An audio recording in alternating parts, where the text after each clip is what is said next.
बड़ी खबर जान लीजिए, मिडिल ईस्ट से जुड़े सूत्रों के हवाले से है ये बड़ी खबर। रात में बहुत बड़ा करने की तैयारी में है इजराइल। हमास के साथ हिजबुल्लाह पर भी बड़ा एक्शन मुमकिन है। इजराइल की वायुसेना ऑपरेशन की तैयारी में है। आज की रात गाजा पट्टी पर बहुत भारी हो सकती है और आज की रात ही वो बड़ा ऑपरेशन इजराइल करेगा जो मिसाल साबित होगा। जो लोग बताएंगे, जो लोग कहेंगे, इस बात की संभावना है कि हमास पर बहुत बड़ा अटैक किया जाए और ये मिसाल बन जाए। हमारे साथ संजीव श्रीवास्तव सर जुड़े हुए हैं। संजीव सर, हम आपके पास आएंगे, उनके पास संपर्क हमारा टूट गया है, आएंगे उनके पास, लेकिन इस बीच एक और बड़ी अपडेट हम आपको बता दें। इजराइल के इंतकाम का वीडियो प्रमाण आया है। हमास के ठिकाने पर बहुत बड़ा हमला हुआ है। इजराइल के हमले से थर्रा गई है गाजा पट्टी। ये आपको तस्वीरों के जरिए बताएंगे कि किस तरह से इजराइल के हमले में टेरर टावर जमींदोज हो गया है। हमास का बड़ा ठिकाना नेस्तो नाबूद कर दिया गया है। हमास के टेरर कमांडर याह्या सिनवर का घर उड़ा दिया गया। कई इस तरह से टारगेट्स इजरायली एयरफोर्सेस द्वारा, ये देखिए, लगातार बमबारी की जा रही है इजरायली एयरफोर्सेस द्वारा, और एक दो नहीं, एक साथ में आपको ये देखिए दूसरा, लगातार कई इमारतें गाजा पट्टी पर इस तरह से जमींदोज की जा रही है इजरायली एयरफोर्सेस द्वारा। आपको बता दूं कि रॉकेट्स के रेंज में है। अगर आप पूरा का पूरा गाजा पट्टी देखें, इजरायली रॉकेट्स के रेंज में है, लेकिन फिर भी ये इस तरह की बदले की भावना है जिस वजह से Israeli air forces drones, F-15, F-35 और भी जितने एरियल प्लेटफॉर्म्स हैं उन सब का इस्तेमाल, क्योंकि अग्रेशन दिखाना, बदला लेना, संदेश भेजना जरूरी है, इसलिए इस तरह से ताबड़तोड़ हमले किए जा रहे हैं। इमेजिन कीजिए, न केवल उस बिल्डिंग में बल्कि उस बिल्डिंग के आसपास में, और ये इजरायली फोर्सेस के मुताबिक जो भी हमास के कमांडर्स हैं या फिर उनके किसी तरह के स्लीपर सेल्स हैं, उन सभी के ठिकानों को निस्तो नाबूद किया जा रहा है।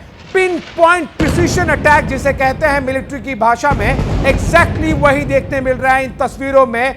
बहुत ज्यादा आप इसका रेडियस नहीं देखेंगे, यानी कि जिस बिल्डिंग पर अटैक करना है, जिस बिल्डिंग को जमींदोज करना है, उसमें कोई भी जिंदा ना बच पाए, ठीक उसी बिल्डिंग को क्षति पहुंचती है।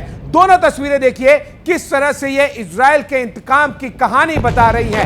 किस तरह से गाजा पट्टी में बिल्डिंग पर जो बमबारी की जा रही है वो आज सुबह हुए अटैक का इजरायलीज के बदले की कहानी बता रही है। आसपास की बिल्डिंग में देखिए आपको वहां पर क्षति होती हुई नहीं दिखाई देगी। वो इसलिए क्योंकि इजरायलीज अपने प्रिसीजन अटैक यानी कि पिन पॉइंट अटैक एक्यूरेसी वाली मिसाइल्स के लिए पूरे विश्व में जाने जाते हैं, और एक बार फिर उसकी यहां पे मैं कहूंगा कि एग्जाम्पल के जरिए दिखाई जा रही है इजरायली फोर्सेस द्वारा। अब इसी तस्वीर को और डिटेल में दिखाते हैं, समझाते हैं आपको। वॉल पर इस तस्वीर को लाए हैं, ये देखिए, ये प्रिसीजन अटैक की जो मैं बात कर रहा था, ये देखिए आसपास की बिल्डिंग को कोई क्षति नहीं पहुंच रही है। हालांकि ये छोटी बिल्डिंग से जनरली यहां पर भी डैमेज हो जाएगा। और ये देखिए, ये एक 4 से 5 बिल्डिंग का कॉम्प्लेक्स है, लेकिन इसी बिल्डिंग की कॉम्प्लेक्स को नीचे ढाया गया, और जब मिसाइल आके गिरी है इस पे, वो एकदम एग्जैक्ट एक्यूरेसी के साथ में आके गिरी है और आसपास की बिल्डिंग को किसी भी तरह की क्षति नहीं पहुंची है। ये मैं इसलिए आपको बता रहा हूं कि चुन चुन के आपको ये ना लगे कि इजरायली फोर्सेस ऐसे ही अंधाधुंध फायरिंग की जा रही है, ऐसे रॉकेट लाके लग रहा है या ऐसा रॉकेट आके लग रहा है। इस 4 बिल्डिंग के कॉम्प्लेक्स को ठीक ऊपर से मिसाइल आके लग रही है, यानी कि इजराइल फोर्सेस के पास, ये देखिए, ये जो 4-5 बिल्डिंग का कॉम्प्लेक्स है, ऊपर से मिसाइल आती है, यहां ठीक बेस पे लगती है,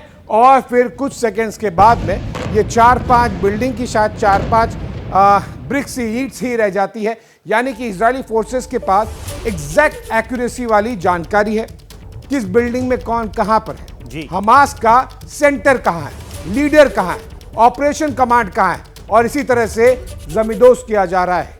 तो कोऑर्डिनेट्स तय किए गए और उसके बाद यह हमला किया गया कमांडर याह्या सिनवर के घर पर। हमास का यह टेरर कमांडर था। उसके बाद इस पूरे बिल्डिंग को उड़ा दिया गया। तस्वीरें आप हमारे पीछे देख लीजिए कि कैसे कोऑर्डिनेट्स तय किए जा रहे हैं और इजराइल लगातार टारगेट कर रहा है। हमारे साथ स्ट्रेटेजिक एक्सपर्ट जुड़ गए हैं, संजीव श्रीवास्तव। सर, आप एक बात बताइए कि अभी तो इजराइल लगातार हमला कर रहा है, टारगेट पर वो विध्वंस भी कर रहा है, लेकिन ये बहुत बड़ा फेलियर है इजराइल का कि हमास के आतंकी घुसते हैं और इतना बड़ा कांड करके चले जाते हैं। निसंदेह विवेक जी, ये सवाल अवश्य उठेगा, बहुत स्वाभाविक है कि हमास इतना बड़ा हमला करने में कैसे सफल हो गया। और जो इजराइल की जो इंटेलिजेंस एजेंसी मोसाद है या पूरा जो इजराइल का सिक्योरिटी सिस्टम है, उसको अब इस बात को लेकर के गहराई के साथ जो विचार मंथन करना होगा कि कहां से चूक रह गई, कैसे ये इतना बड़ा हमला इजराइल के अंदर हो गया। हम जानते हैं कि इजराइल के पास एक आयरन डोम का सिस्टम है, एक बहुत ही फुल प्रूफ सिस्टम इजराइल जो बनाने का दावा करता था। जाहिर है कि उसमें एक चूक हुई है, उसमें हमास उसको पेनिट्रेट करने में सफल हो पाया है। तो अब इजराइल को इस बात के लिए भी लगातार अपने आप को अब इस दिशा में भी बढ़ना होगा कि उसका जो एक सिक्योरिटी सिस्टम है वो फुल प्रूफ कैसे बने। लेकिन अगर मोसाद का सिक्योरिटी सिस्टम अगर ये ब्रेक कर पाते हैं तो फिर इस बात की भी संभावना है कि अब आतंकवादी जो संगठन है वो इतने मजबूत हो गए हैं कि कहीं भी हमला कर सकते हैं। देखिए विवेक जी, ये जो पूरा हमला है एक बहुत ही गहरी साजिश का परिणाम दिखाई देता है और इसमें आतंकवादी संगठन हमास तो इसमें शामिल है, लेकिन इसमें कई जो स्टेट एक्टर्स की भी भूमिका हो सकती है। इस बात की संभावना से इनकार नहीं कर सकते।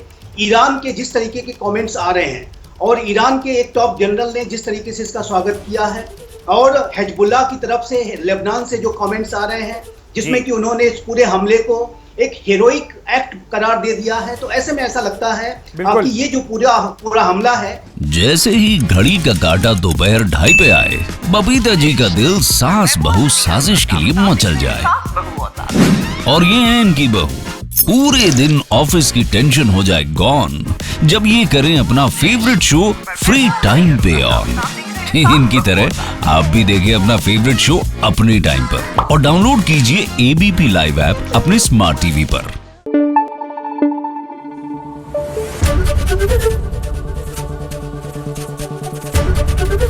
एबीपी न्यूज आपको रखे आगे।